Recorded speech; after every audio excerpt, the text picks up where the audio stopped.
I see some familiar faces from my last panel. So for those of you that don't know, my name is Candida Valentina. I am a burlesque performer and I produce a troupe called Queerly Beloved Review based out of Atlanta, Georgia. This is my panel of lovely burlesquers with me. We have Royalty. Hi. We have Miss Evangeline Lovato. Hello. We have Edie, Bellini. And then Silver Kitsune. Yes, those are our real names. So real quick, we're gonna kind of leave this kind of like an open floor discussion type deal. How many of you know about burlesque? Not the movie. That was like half of the I'm not burlesque the movie. With Christina Aguilera and Cher. That's the fast track. That's cabaret, so to speak. Okay, so it was. That was like the best welcome you could have ever gotten. Let's give it up for Captain Marvel, everyone. Leather up. Yes. Now I just lost my place. Hold on. Let me store that into the burlesque history. Yes. Okay, so. There was like maybe not even a third of you that like wooed about knowing about burlesque. I kind of want to touch base on just a little bit of the burlesque history. I'm going to pass this one over to Silver Kitsune.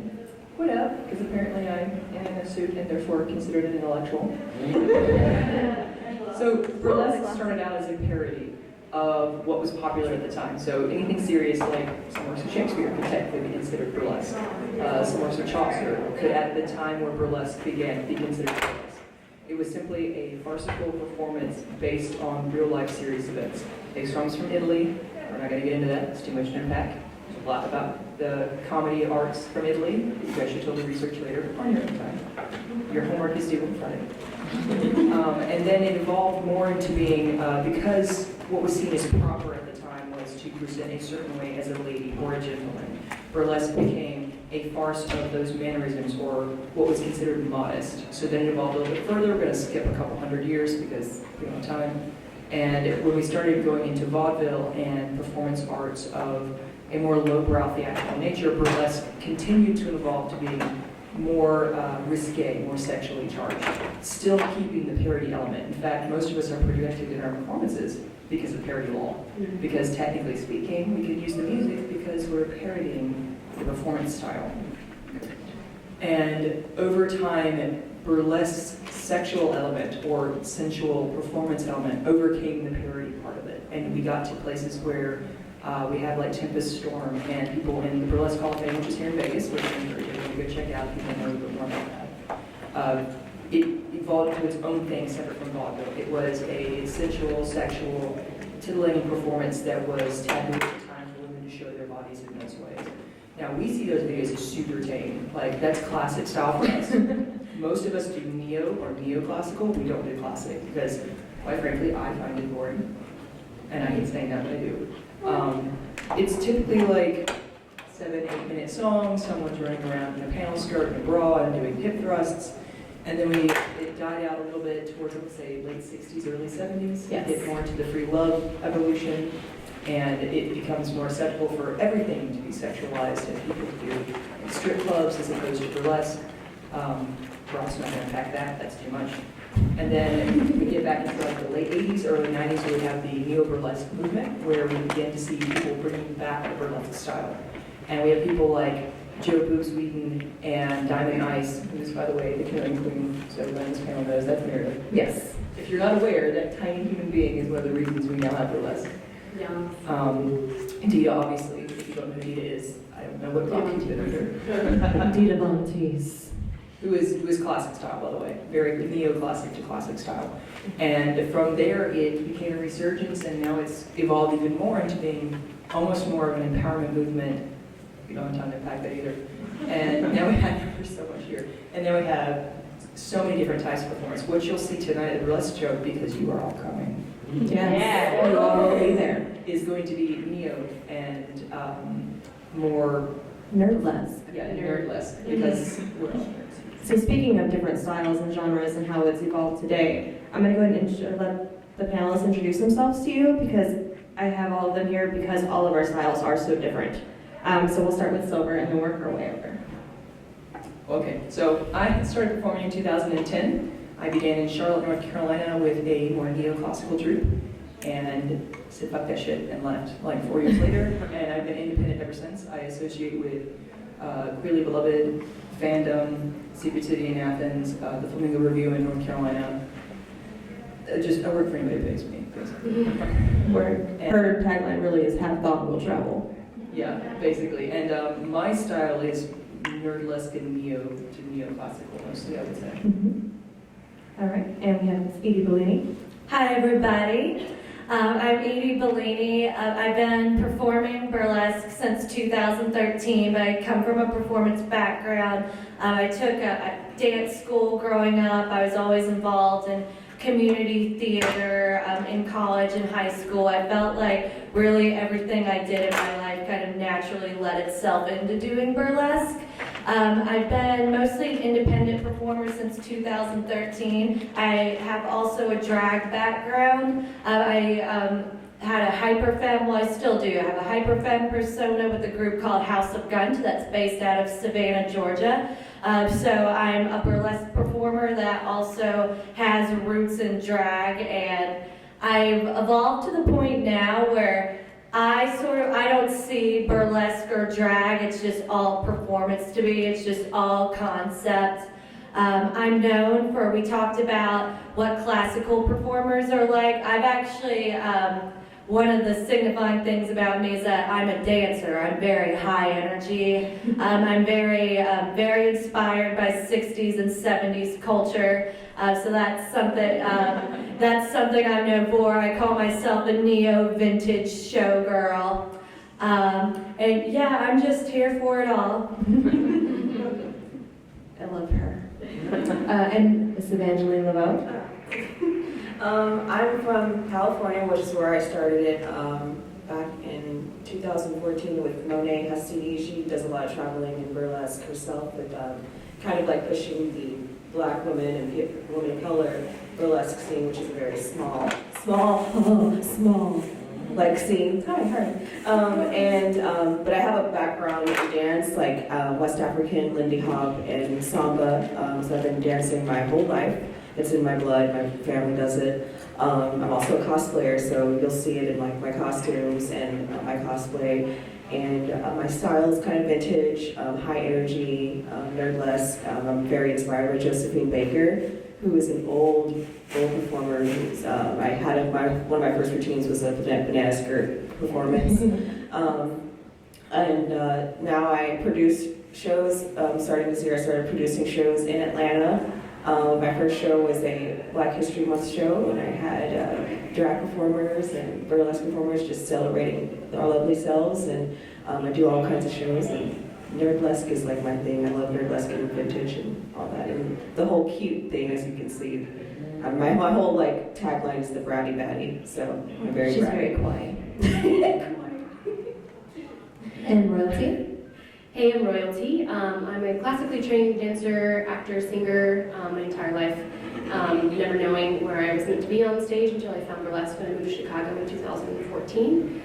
Started doing nerdlesque up there. My first show I ever did as a burlesque performer was called Star Trek: The Wrath of Khan. And from there, I just kind of continued doing a lot of like really nerdy parody shows, and then started creating my own acts on my own intuition, and people were like, oh yeah, that's good, and you want to be in this show and that show, and so I started doing that. And when I moved back to Atlanta, where I'm originally from, I started performing with Roxy Roz Burlesque, Candy Box Review. I produced my own style of burlesque called the Royalties, and I'm an instructor of burlesque at the Atlanta School of Burlesque, and my style is very much based on musicality, because I am trained in music and dance and all of that, and I really take time to make sure that I'm like hitting all the notes and hitting all the things. So that's fun. And yeah, my style's always evolving. I have like my nerdlesque side, and I have my like classical side, I have my neoclassical side, I have my club side. you know, so it's, Like there's multifaceted.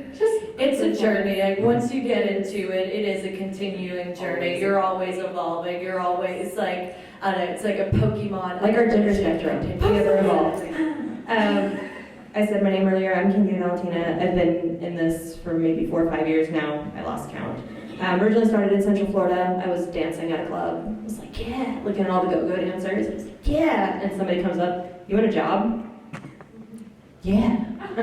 And so transition went from go-go to being one of the burlesque performers, and then transitioned from Central Florida to Atlanta. Where we met, yes. And now we're midwives. And so neo-burlesque. Then I created this thing called Queerly Beloved Review. And I wanted an inclusion space in which a lot of times we saw, I think, Roxy Roz was bringing it up where they would bring in a drag performer with the ABCD show. And I was like, but I want a place that has burlesque, and I want drag, and I want poetry, and I want singers, and I want hoopers, and I want fire, and I want belly dancers, and I want it all in one, and I want us all to be queer as fuck, and I want us all to be like, yeah, look at us. And then, so I created it, and Queerly Beloved will be turning a year old in May. Yeah, it's not even a year old, and here we are. So give it up to Candida for that. I have never seen an age report organization explode this fast, and I once considered one of the old farts now. And this is the fastest I've ever seen a group grow in my life. Like from the first show, where was your first show? MSR. In MSR, and now you're in Vegas. Yeah. I started from the bottom, now I'm here. MSR is not really the bottom, it's actually one of my favorite places. It's my second home, it's fine. I literally have like a cot in like the bar kitchen, whatever. I just sleep there, it's fine. Yeah. So as you guys can see, we're kind of like a tribe, in a sense. It's very family oriented. When it comes to burlesque, essentially, I always push for the whole finding your tribe. A lot of us found each other at a show or another, and which were like, hey, hi, are you queer? Yeah. I was told that you didn't have to ask me. Yeah, I didn't have to ask. So essentially, with us, it's the finding your tribe, and we're here because we're talking about the importance of queer representation in burlesque. And I think a lot of people, when they look at burlesque, they see it as a very heteronormative thing, and in reality, it's not. We're all a bunch of weirdos. It's like female sexuality is like unfortunately viewed as a product for cishet males in so many cases. So that's something that we are subverting and are continuously subverting as part of our work. And as far as what it goes, financially speaking, it's a deal with the devil. You know that what present as a certain look or aesthetic or style is what's going to make you the money. We consider those our paycheck gigs.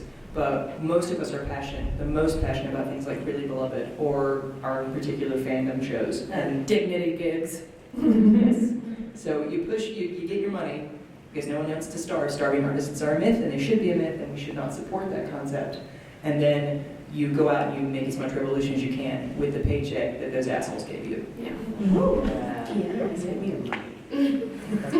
And there are times where some shows, like for me, it feels like work.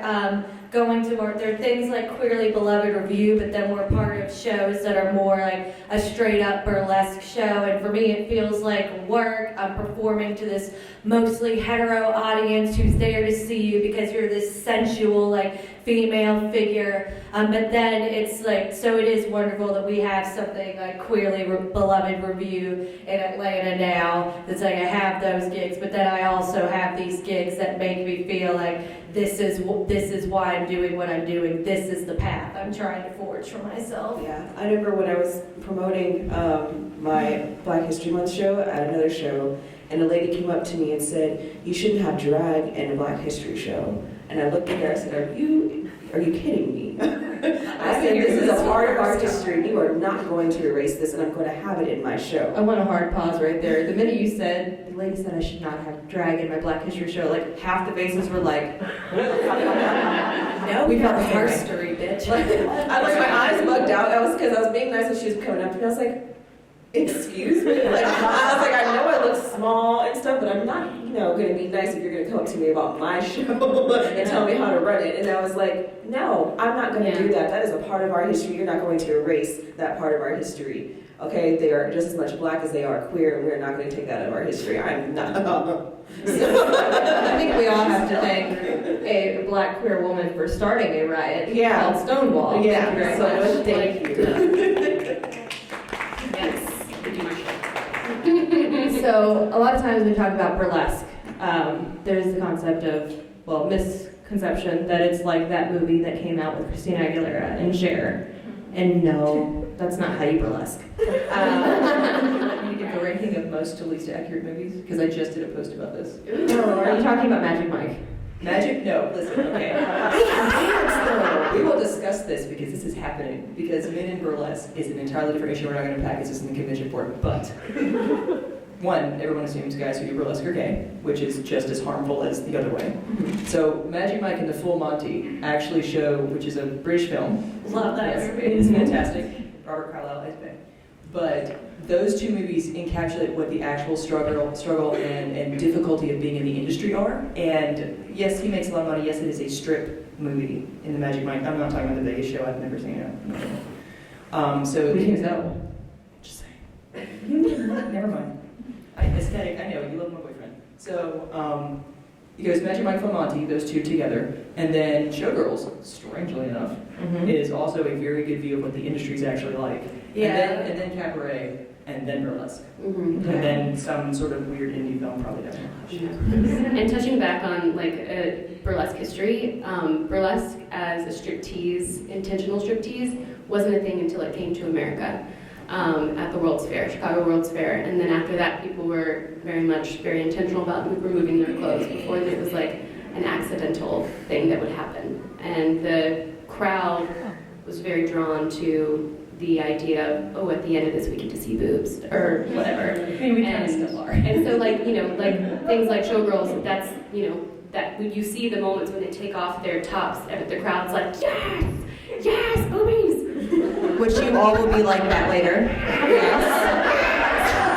So what I kind of want to touch base on with this is sex positivity is a thing. And being that way in this community, I call it community because burlesque is a community in a sense, is you have to have sex positivity. And it's something that I feel like a lot of people nowadays aren't as comfortable in their own skin as they should be, because you all are fucking gorgeous. I'm just gonna throw it out there. In which I came from a background of modeling. I was a model am still. I modeled from when I was 16 till now. And that community as a whole, your hair should have been this way, or you needed to pose this way, you should have sucked in, you should have took a deep breath, you needed to do this, your face, your eyes, you look like a dead deer. Like, that's the feedback that you would get, you know what I mean? And then you come to a burlesque show in which you have all of these beautiful people behind you as you're doing something. You're dancing, you're showing your art, you're being creative, and out of nowhere you just hear, yes, bitch! Yes, mama, work it! And you're like, oh, okay, yeah, they like this shit, you know what I mean? And it in a sense, burlesque helped me find my own, sexuality, my own gusto. There's this fucking cat in there that's like it. And that's, it's something that, I'm not telling you that you have to go and try burlesque and find your sexuality, which you totally should if you want to. Just be down for it. But sex positivity is a thing, and being sexually positive about yourself, and I don't know, maybe you guys think. Burlesque made me realize that the reason why I don't get along with straight people as easily is because I'm not one of them. I actually found my queerness through burlesque. When I grew up in the Deep South, where it was not okay for me to be gay, and growing up doing pageants, growing up, being forced to try cheerleading, all of those things, very heteronormative lifestyles, and then running away from home, essentially to Chicago to join the circus, as they say, finding burlesque, and in that community, finding a tribe. That tribe is full of queer people. Full of people who are living their lives authentically and and in the way that they see fit for themselves, and I was very attracted to that. It freaked me the fuck out because I was like, I can actually like say that I'm bisexual and people are like, oh cool, me too. And not like, oh, that's not a thing. And so, you know, going to be a part of like a burlesque troupe and finding that tribe really helps me affirm that I'm allowed to like be myself. And I think that's kind of the coolest thing about finding burlesque for me, was being able to accept who I am and continuing on that journey of acceptance and it being an evolution, continual evolution of who I am and who I want to be and who I want to present to the world. And like looking back on it, like looking at burlesque performers, it's not just one body type, it's not just one sexuality, it's not just one, you know, color or race. It's a beautiful, like, different tapestry rainbow of things. Oh, I was gonna do it again. We said it in the last panel. We're all beautiful individuals woven together to make this beautiful magical rainbow blanket, okay? And that's what burlesque is. And so like coming out to a show and being able to see someone that looks like you, that identifies nearly the same as you do, that has the same interests and whatnot, that's how we want you to see everything. And be like, oh, that's right, that's like me. I'm fucking hot as shit too. And like having that outlook and seeing someone like you that's on a stage like that, to be able to do the things they do, to realize that, you know what, you are fucking beautiful. Yeah. And it's very empowering. Like, it's not just about us, like, we're here to make you feel free too. So it's very much about the audience and how I want to, as a performer, include the audience in my performance. I enjoy making eye contact with people. I think it's really important to have that very intimate moment of like, here I am on stage, like I'm like, you know, very like, this is a very low cut, you know, thing happening right now, and being like, yes, you're looking at me, I'm looking at you, and this is a beautiful moment because we're making eye contact and I see you and you're beautiful, you know, and like, to be someone on stage that has that power to look at someone in the eye in the audience and say, I see you, we see each other, we're beautiful, we're in this together, and do you like it? Cool. Here's what it So I didn't come into burlesque or performance art from dancing. I've never danced before burlesque. I was a musician and a martial artist. And Go figure. you know what? I love you. I haven't ever been in the closet about anything in my life. Even my parents are like, oh, that's okay. So, and I have a twin sister who is also bisexual and identifies bisexual, if you were in the last panel, and the friend who identifies because bisexual erasure. She informs me that I am pansexual, but I'm girls all the way. My boyfriend is pansexual. Yeah, I'm a double trader. I have 2 boyfriends. Sorry, one of them's straight, one of them's pan. Both of them don't. In her defense, she has horrible taste in women. I do. I'm no longer allowed to date women. I am so bad. Like, she went through the last breakup with me, and she's the one who told me, as well as the boyfriends, I was no longer allowed to date women. Yeah, like, you need a long There is hiatus a from panel of women. people who have to approve any other femme I date. This is true. I'm one of those people on the panel. But so I think you're the head of it. I am the head of the panel. Not the boyfriends, my work husband. I'm the work husband. Because she is a wife, so I can't. It would be wrong and disrespectful to keep that. But touching base on all this, we talked about in the last panel like a safe space type deal, in which us performers, us living our truth, essentially in the world that we live in today, which yes, we have progressed a whole lot, but it's not enough. Things still need to change, but us being out in the open about who we are and how queer we are and our lifestyle, some people can tend to look at it a certain way or have different opinions or views on it. But a safe space is important, not just for us as performers. Really, Edie? Shame. Can we all just shame her real quick? Shame. That's we're gonna get murdered in our sleep. Yes, it's fine. So, but the burlesque community, like every other community, even the queer community, because I identify as queer gendered and queer sexually, unless someone asks that I'm bisexual, but our safe spaces are evolving as well, because I've run into multiple times not being queer enough, or not knowing enough current pop culture. I'm sorry, I am an old gay. I still use the term tagged bisexual. That's been out of date really too. I would say that's an issue we all struggle with, as being femmes, like people just see you as not being queer enough because of the way you look. your stage persona is definitely a huge factor. Like people assume automatically that I'm high femme and obviously female, and I am a they and not when I'm not getting paid for it. I love that. Well, especially like afterwards, people might recognize you. I'll take off this wig, I have a shaved head, and I'll put on baggy pants. Oh yeah, I and know a t-shirt. They're like, show. I'm like, wait, but you were so good. I was like, thank you. I'm going home now. For me, that's like why.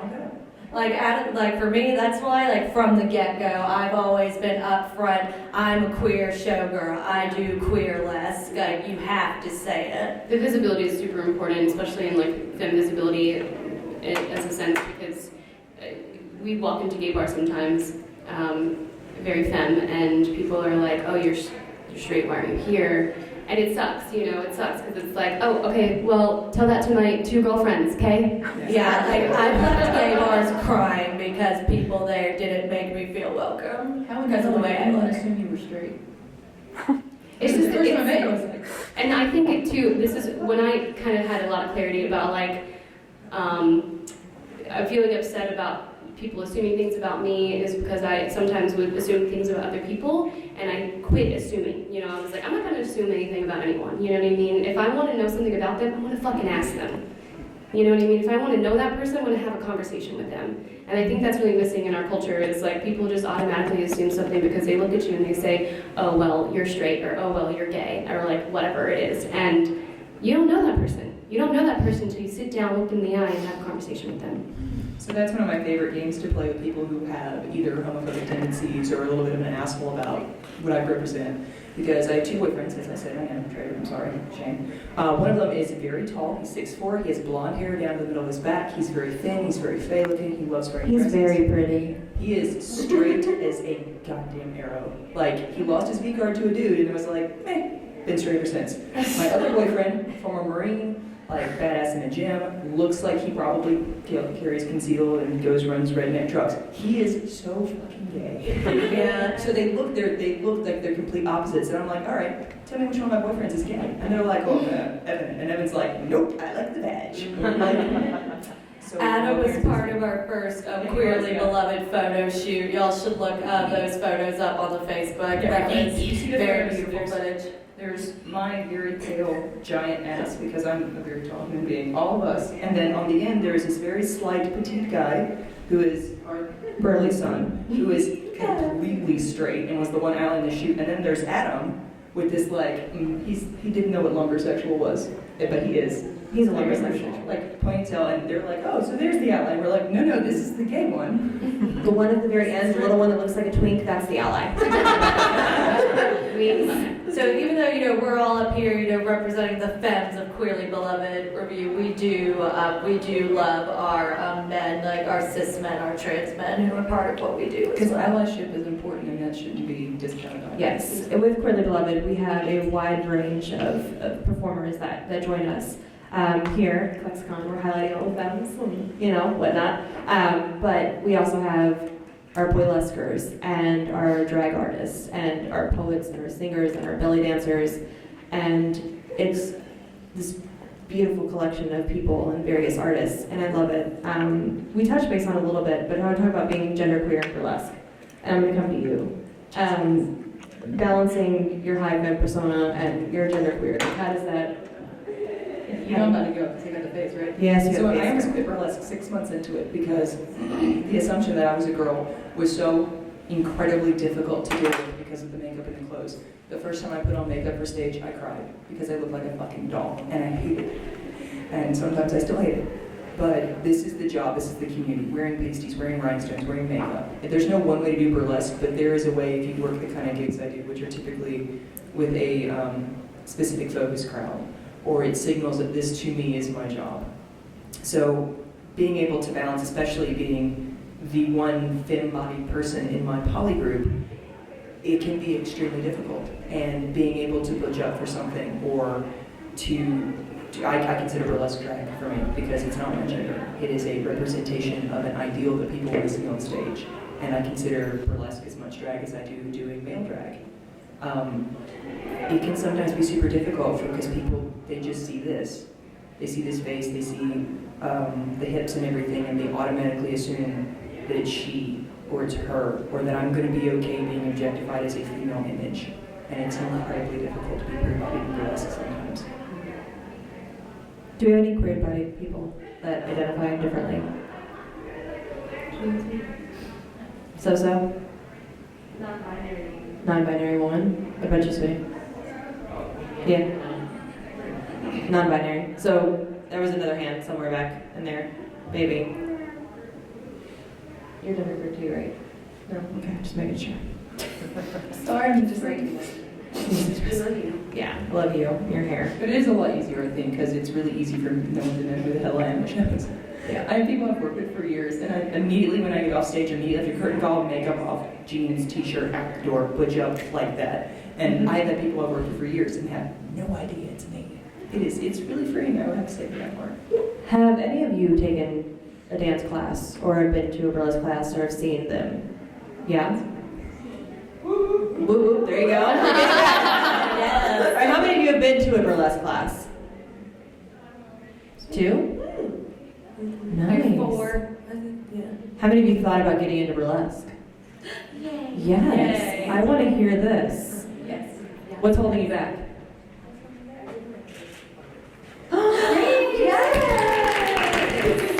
Tell us everything. Tell us all of it.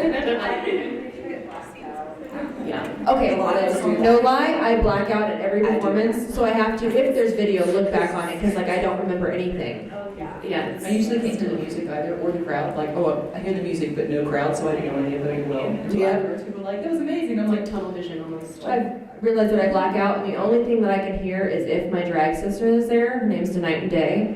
Like, I can hear her over anything. And that's the one thing. But yes, congrats on your first performance. Where did you perform? what's your stage name? Sorry. We did the $1 panel.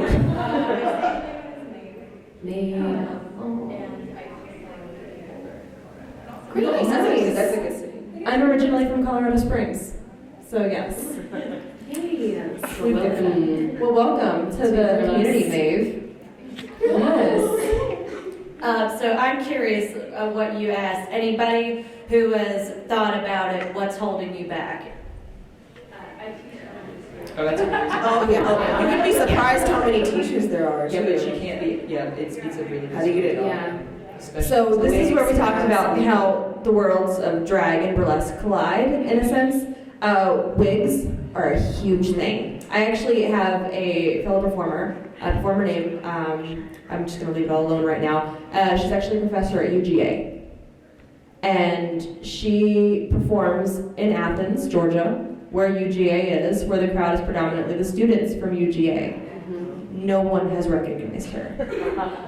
No one. Like in the regular day life, she's got like sandy brown hair, was like almost brown blonde, just very meek and mild. And then, Oh, I know. yeah. And then when you see her on stage, she has purple hair and green hair, and she's got this winged eyeliner that's gonna like cut bitches, and like it's this whole persona in which she doesn't let the two worlds collide. In a sense, like us backstage know who she is and everything else, but essentially you can have those two worlds and not let it hold you back as much. It's just figuring out how to juggle it all.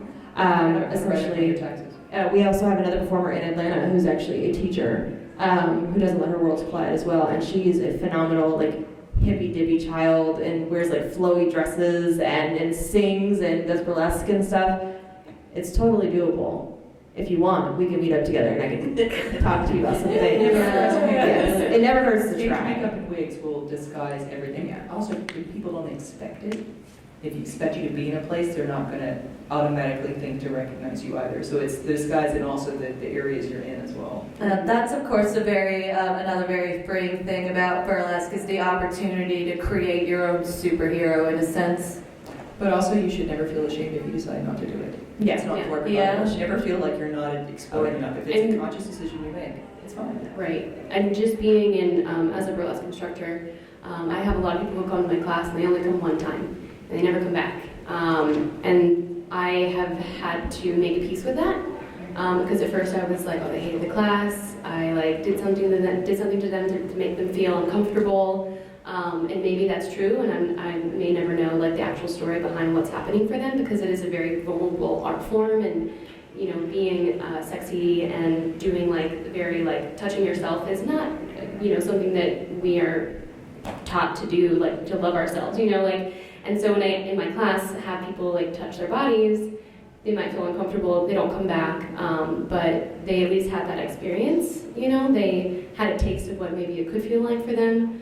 And maybe one day they'll decide to go to another class or go to a show, and they'll continue to get those little tastes of like, oh, this was awesome, and I learned this thing, and I saw this person, being free on stage, or this person taught me that it's okay to like look at myself in the mirror and appreciate myself, even though I'm like overweight or like very skinny, or however you look in the mirror. I encourage you to look in the mirror and touch yourself. Because that really helped me as a performer, looking in the mirror, looking at myself in the mirror, and having a conversation with myself about like, why do I not like my like love handles? Like what's wrong with this? Like what the fuck? Like why am I so mad at myself for having these? Like I take care of myself, I'm very healthy. Like just because the patriarchy says it's not okay for me to have love handles, like everything I'm about is knocking those walls down. So I'm going to have my love handles, and I'm going to love them, and I'm going to touch them and appreciate them, and I'm going to encourage everyone else in my class to do the same. So I want to recommend that if you're up for it and you want to see what it's like and you want to take a dance class or two, like even if it's a burlesque class, like look up your local burlesque schools in cities. I know a few of them have them. I know at Atlanta we've got the Atlanta School of Burlesque at Metropolitan Studios. They do multiple different classes on different things in the burlesque world, in which they do like classes with like chair work, and they have classes called Sexify, which obviously you can tell it's like sensual, sexy dancing, right? And then you've got like the royalties class, and it's even a taplesque class if you want to do tap dancing in burlesque. We have a performer named Tippy Tappage who she strips and taps at the same time. It is fucking insane.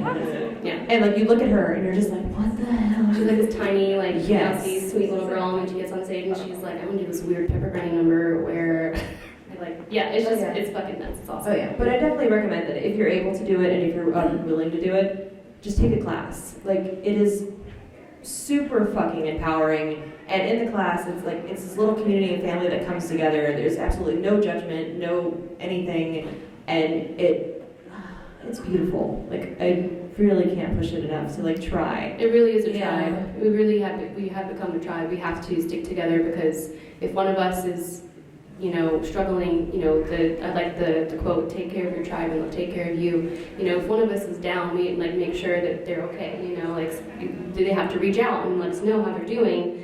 But it's really lovely to have a group of people you're surrounded by all the time to help you, encourage you, support you, and help all of us thrive so that we can build our community, evolve our community, grow our community, expand, and excel. Yeah, and all of us that you see like here now, we've all like been together for years. Like before Queerly Beloved Review was a thing, we've all like been part of each other's lives and part of each other's stories for some time now, and it is incredibly important.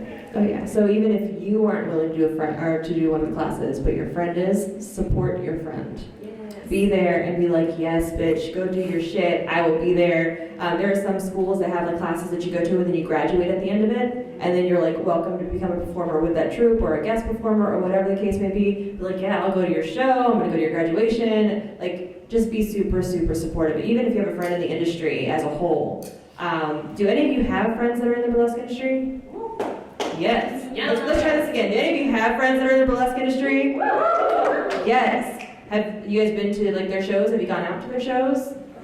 Yes. And they're fun. They're always so like, the thing I love about shows is that like the whole energy there is just like, you're hot, we're all loving each other. This is a huge love fest, and the shared experience. The shared experience of just like having a community, having your tribe, like having people that support you and who you are, and like that's the trickle-down effect that happens from that too. It's like you go, you leave that, and you see someone, who you may not usually like encounter, and you look at them in the eye, and you're like, I see you. Speaking of like having, friends, like these are my friends of mine, but I have like a best friend who performs. They all know her, Lorena. Is amazing. Look her up. Lorena, L.A. We met a year ago when we were really getting into it, and we clicked right away. We were both the odd, nerdy black girls, both from California, and here we are in Atlanta performing. And I mean, she's one hell of a performer. She hoops.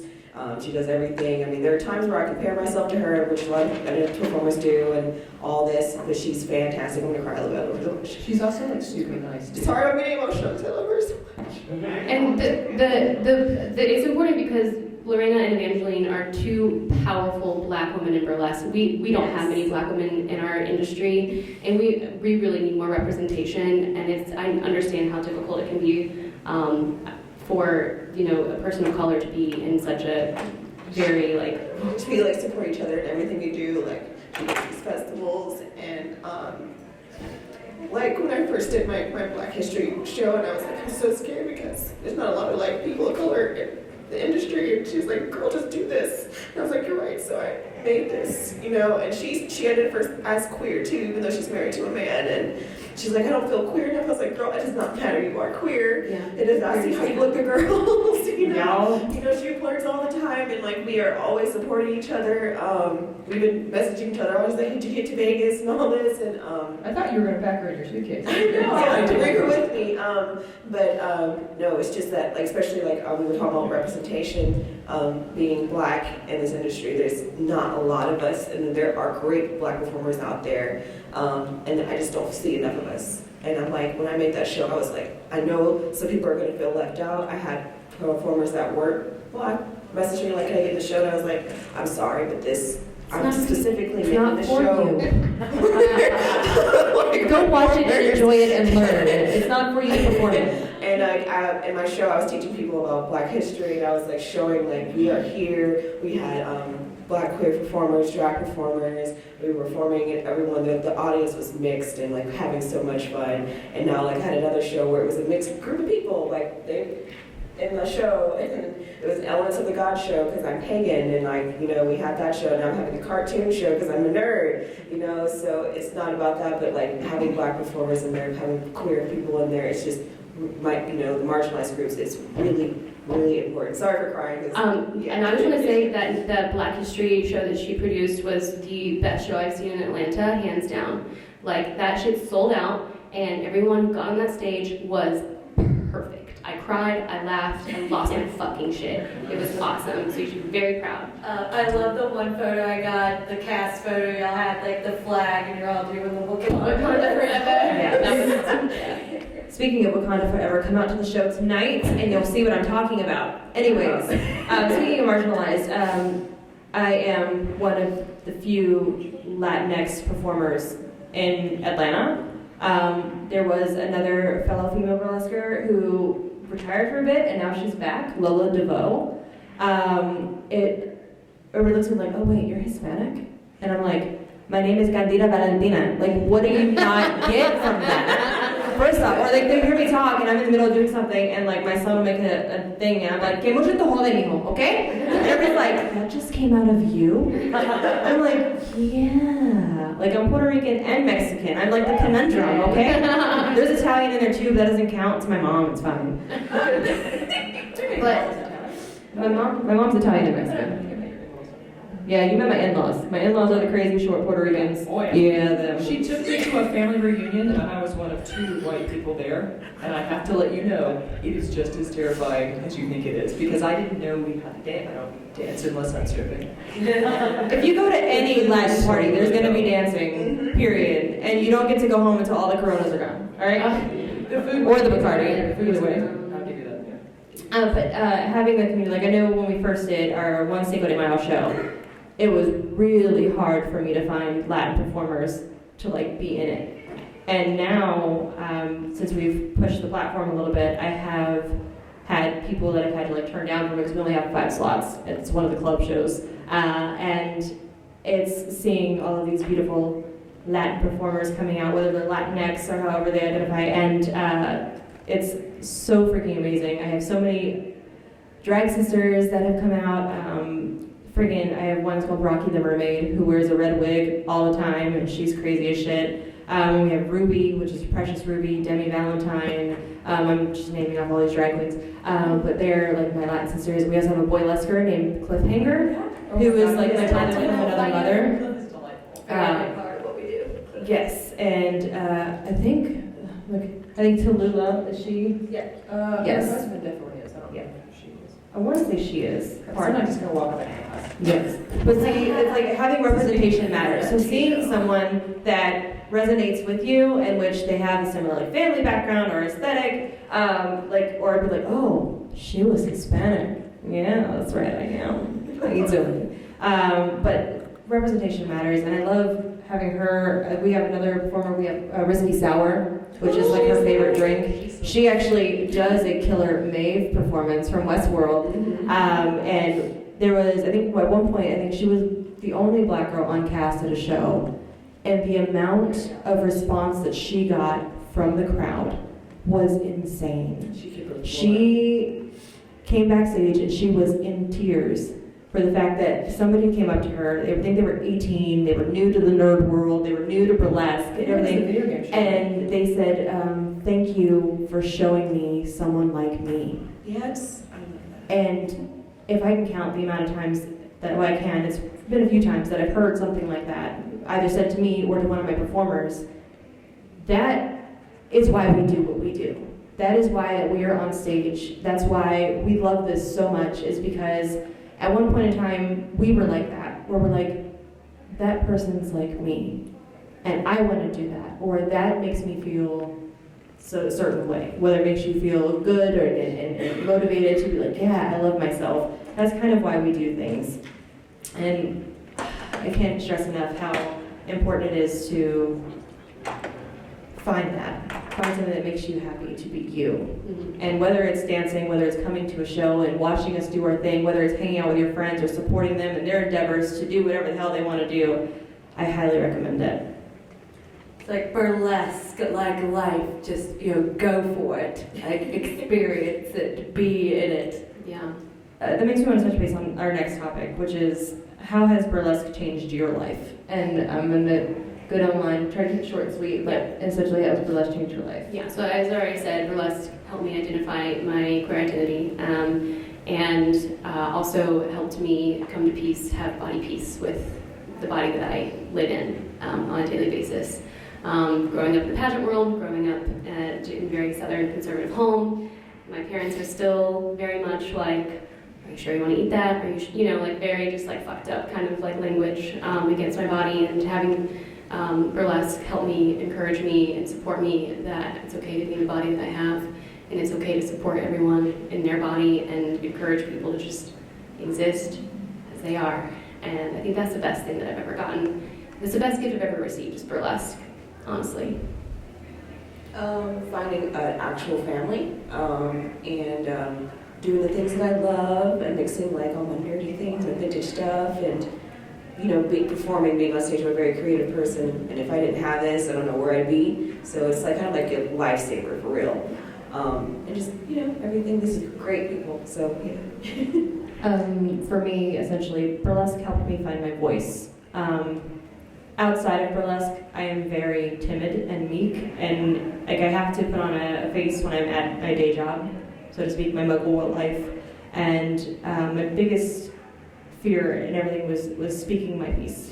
I was always the one that let my mom talk over me and tell me who I was as a person and tell me all the things that I should be. And I grew up like that, in which I kind of was the doer and I did everything for everyone. And within finding burlesque and dancing and finding my part, that became my voice, that became my art, my spectrum, in which I put it out for the world to see, and that's how I communicated. I communicate through music and I communicate through dance.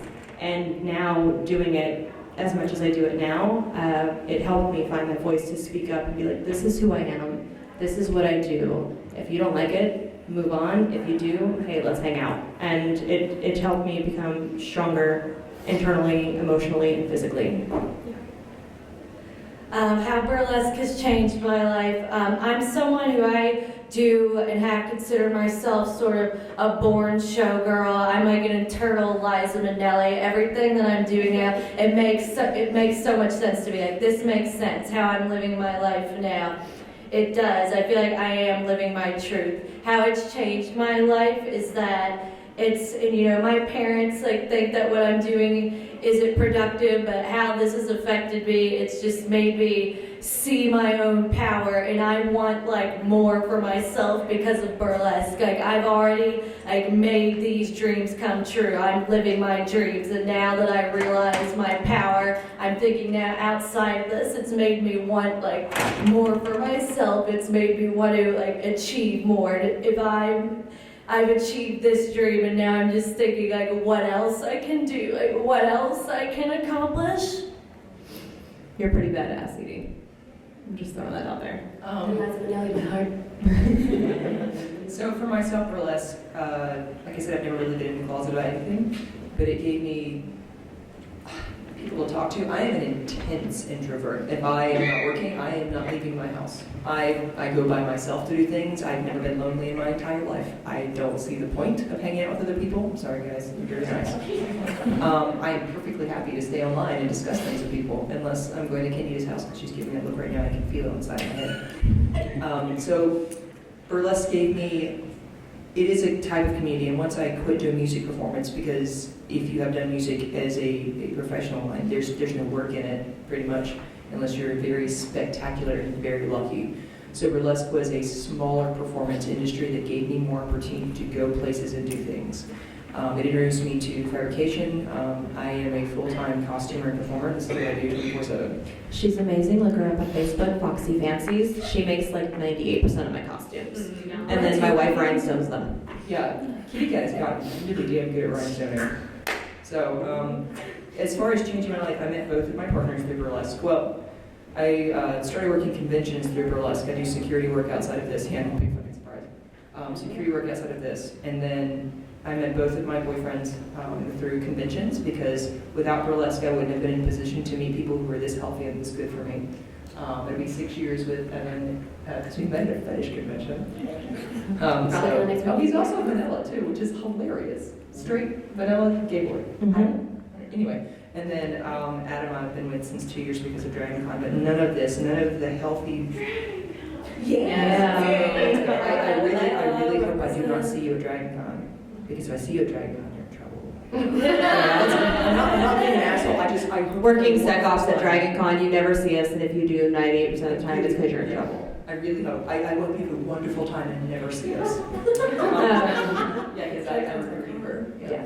Anyway, so I would say having a healthy lifestyle where I actually interact with people and I'm not a hermit in the middle of the woods. One of the biggest questions that we get is, can you be a feminist and a burlesquer? Fuck yes. The answer is fuck yes. The way that we use our voices and our bodies is very political, and 98% of the time, I guess now in these days and age, we do a lot of political movements and acts. Ruth Bader Ginsburg may make an appearance tonight at our show. I'm not just saying, you should totally come. But I recently put together, we had a Nasty Women show at MSR in Atlanta with Atlanta Pride. And I put together an Ocasio-Cortez act. Because AOC is bae, hands down. Listen, love that woman. Your life. Oh, I sent her the pictures and she was like, oh, yes. I'm going to drag you to North Carolina to perform at Flamingo Review. Yes, but I mean, our bodies become political, our voices become political. What we do is political, essentially, because now there's the bigger movement than none against women with current administrations and whatnot. And a lot of us use our art, burlesque, to put our thoughts and our words out there. Well, I guess, unless you're doing drag and lip syncing. I do that, she does that. We can write words on our body, we've done that. Held up political signs while a Prince number was playing in the background. It's just, yes, we can be feminists and we can use our bodies as our form of art and our form of speak. Right now we're close to time. I wanted to leave it open for questions. So whatever you guys have, throw it at us. No judgment, no bars, no anything. let's go. Yes. My first question is, I guess to make sure the question, is how y'all got into burlesque specifically and how you would get somebody to do it? Because I'm interested and I have friends who are in there and out and about. In my experience, a lot more body positive for figure writing and what certain industry that it is on the West Coast and in Vegas specifically. Right. How do you do it? But my access to it is really kind of difficult, so I'm wondering how y'all got into it, and then also I'm just wondering what the hell burlesque is. Where do you live? Here. You live in Vegas? Oh, I can contact some of us outside of this. We all know people. Yeah, we've got connections here in Vegas. Essentially, when it comes to burlesque, I kind of tripped and fell into the shit. No, like it was at the club I was working, I was go-go dancing, and I was given a spot to go-go. And that go-go had transitioned into burlesquing, which actually, I didn't choose to be in it. They had somebody that got sick and had to call out of a show, and they're like, you know the routine, can you do it? That was it. And I was like, yeah, that's fine, I can do it. I ended up being Doc from Back to the Future, and stripping from Beat It by Michael Jackson into a 1940s pinup girl to Mr. Sandman. And that was my first routine in the middle of an audience for like a Back to the Future day, something or another. And I was like, that was fucking cool. I'm gonna do this again and again and again. So I tripped and fell into it. Essentially, I can't say the same for all of them. But if you're interested in it, one, contact us because we've got connects here. Two, definitely look at different schools and classes that are here that we talked about before. Going in and going to different shows. A lot of the mainstream stuff that you see, like Vegas showgirl-wise, is not going to be the burlesque shows that we're referring to. There's a lot of underground scene here that I recommend going to those shows, hanging out, or not necessarily hanging out with the producers, but like meeting them, introducing yourself, and just being active in the community. They see you, and it becomes the thing. Like kittening is a huge thing for burlesque shows. The kitten is the most underrated person in an entire fucking show. They are the hardest working person in a burlesque show. They are setting the props, they're picking up the clothes, they're grabbing the tips, they're doing whatever. Which, by the way, there are tips at a burlesque show. So if you guys have ones, bring them. Just throwing that out there. Right? Tips are expensive. Listen, it's expensive to look this cheap 90% of the time. So I'll say that for me it was as simple as there was a troupe that was holding auditions and I just tried out and got in. But my advice that I give people is to start out by doing it for yourself. Even just as simple as if there's a song that you feel really connect to that strikes a chord with you, just make up a routine to it. Just do it for yourself first and go from there. Yeah, I like I said, back in California, I'm from Sacramento, California, and I met Monet Cassidy, and she does a lot of traveling, another black woman, and we met at Wizard World Con at a party, and she's like, oh, they go everywhere actually. Oh. Yeah, it was at Sacramento, and we were talking because we had seen, I forgot his name, but he does Lando, old school Lando, and we saw him in the bar, and we were like, what's he doing here? But we were talking, and she told me, do you want to do like burlesque? I'm putting together a troupe, and I said, I've always wanted to do burlesque because I love Jessica Baker. So that's how I got into it, but then I moved, and then when I finally got to Georgia, I was like really lonely in Macon because I had no friends or anything, and I was like, who the fuck lives in Macon? Listen, my girlfriend. Touche. But no, then I moved up to, not moved up, but I go up to Atlanta a lot, and that's where I met all of them, and I just started doing like their local shows where it's like you kind of call it like a Tease Tuesday, and it's like kind of like beginners and people that they're trying things out and doing it that way. I watch a lot of videos, and I watch myself. Go into the YouTube K-hole rabbit hole. I mean, That's how I did it, but I mean a lot of it people. can be like that. You can just be like, where am I? But sometimes like it works for you to do lessons. That's a good thing. Like lessons, doing for me, what worked for me was watching videos because I have a dance background and being musicality and listening to music over and over. They also have dance or like burlesque class videos on YouTube. Patreon's a good place to find that too. Mm-hmm. Yeah. So if you're like, I don't want to go to a class, but I want to like see if my body can move this way, you can do it online. You know, so that's I'm going to be that person and say, if you put together a number, put your phone up, record yourself, Yes, and pitch it. always Record move, yourself. see your body, Yeah. and that way you get more familiar with yourself and your comfortability with things and different moves. You're like, oh, I think I could try that, and then you try it, and you look at yourself, and you're like, maybe I should not have done that. Like, I tried to flip over a chair one time, and I looked like, never mind. I still make mistakes. I can watch my videos, I'm like, oh my god. I can't watch But that. yes, definitely get familiar. But to get into the scene, basically, look at where your local burlesque shows are.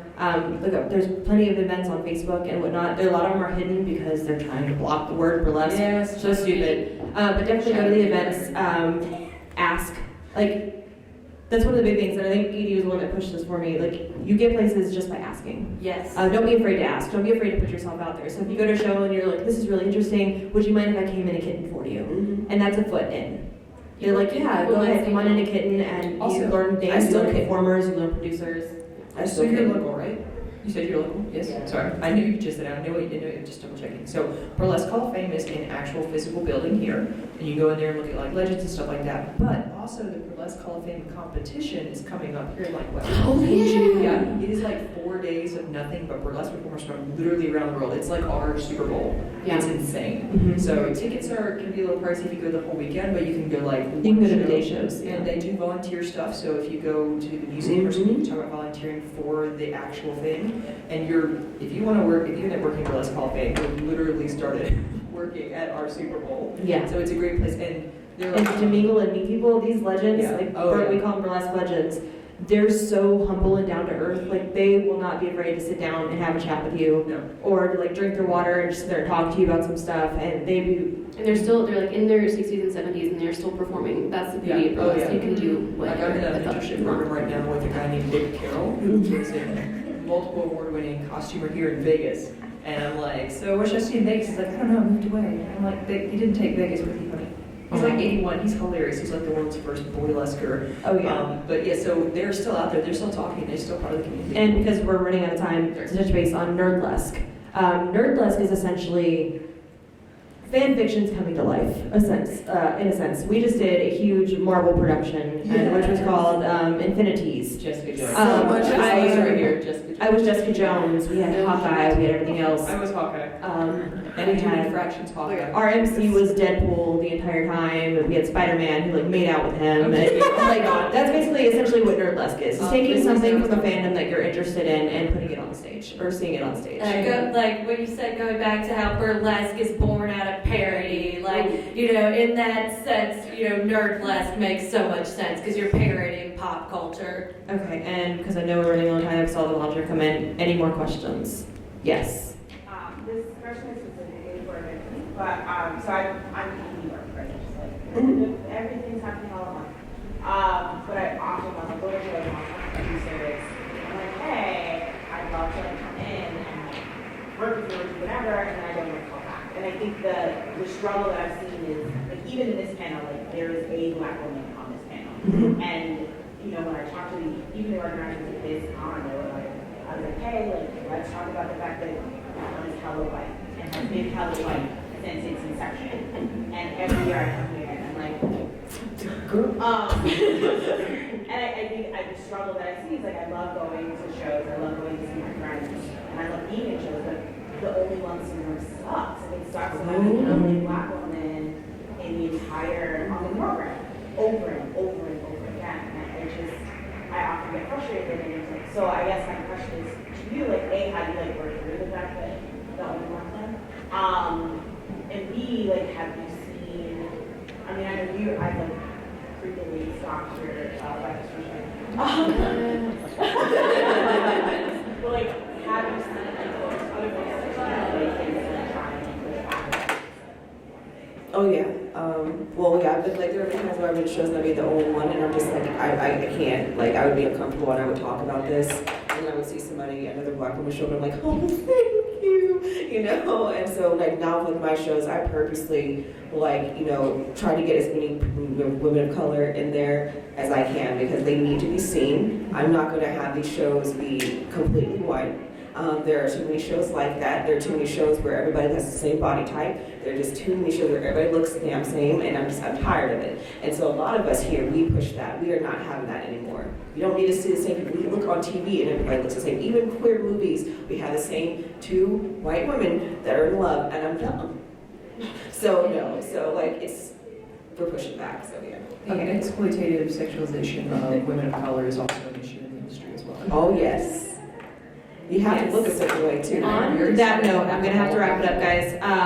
If you guys want to have a chat with us, we're gonna be out in the hallway. We'll be able to answer more questions. But yes, I wanted more of my women of color on the panel. Not all of us could make it to Vegas from Atlanta, so it sucks. But yes, thank you guys so much for coming out. I look forward to seeing you guys on the show. And yeah, so if you want to see fanfics come to life like Lexa, Bo, and Tamsin, and Tara, and all of that, come out tonight. And Okoye. In the where? Just over there?